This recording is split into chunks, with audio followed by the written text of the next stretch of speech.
Hi Basecamp and happy Monday.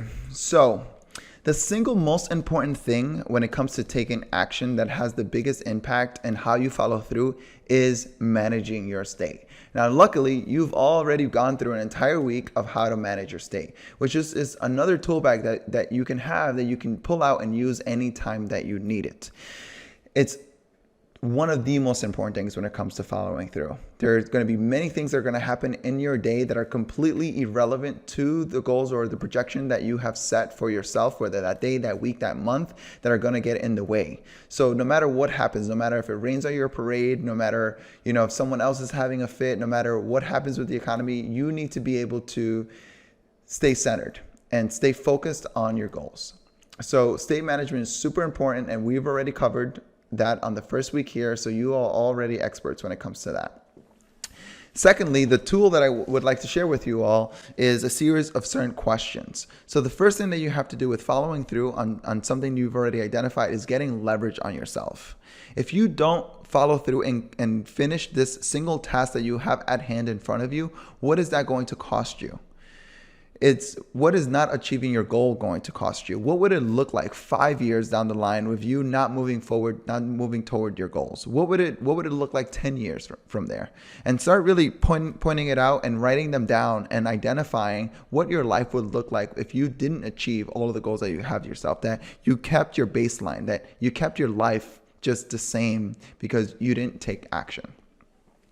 Once you have that, I would like to ask you a couple of questions that you can kind of dig deeper and kind of dissolve some of the emotional patterns that are running inside that are potentially getting in the way of you achieving the things that you want to achieve. And these questions are, the first one is, identify what are some tasks that you know you should be doing, but you're not doing, and write them down.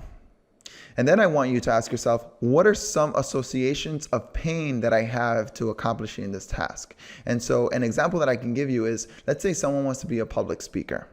And whenever they think about doing the things that gets them in front of an audience, they think about how the audience will reject them. They think about how they'll mess up. They'll think about all of those different things. So they have this association of pain when they end up doing the thing that they need to do. So in the moment, even if they're not in front of an audience and they're just practicing, their mind is linking, hey, if I follow through with this, I'm going to receive pain. So identify what associations of pain you have with taking action on one of those tasks. The second one is, what associations of pleasure do you have of not taking action with one of those tasks? And an example that I can give you is, we'll use the same example of someone who wants to be a public speaker. Someone wants to be a public speaker and they have these negative associations. They really want it, but then they think about, failing and not and messing up while they're on stage and all of those things.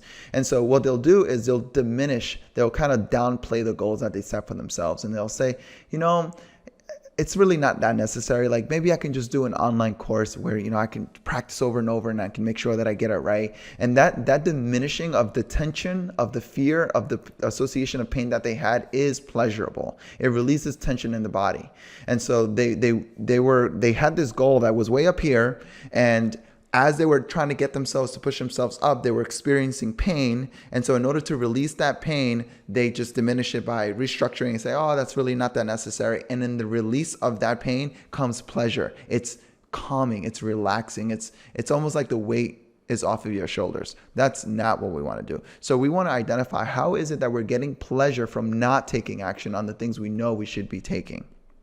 So I would like for you to get with your accountability buddy and answer all of these questions and share with them. Say, hey, I have this pain association. Like, I feel ashamed of this. This makes me feel guilty. I feel like I'm not enough. And you will probably find that you're not the only one. A lot of us have the same kinds of emotions to the same things that we want to achieve. Talk about the pleasures that you get from not taking action of the things that you want to do. Talk about how you're getting leverage on yourself, and how can they help you get leverage on yourself, and how can they just show up in your life and provide that leverage for you. And lastly, the one thing I would also want you to do is, I want you to write a statement or write one thing that will commit you to living in a beautiful state? What's one thing that you're going to do every single day that's going to get you into the state that you need to be in to accomplish your task for the day? So answer those questions, get with your accountability buddy, and I would love for you to get it on your pod and just share some ideas that you guys have had so that others can benefit from it too. I'll talk to you soon.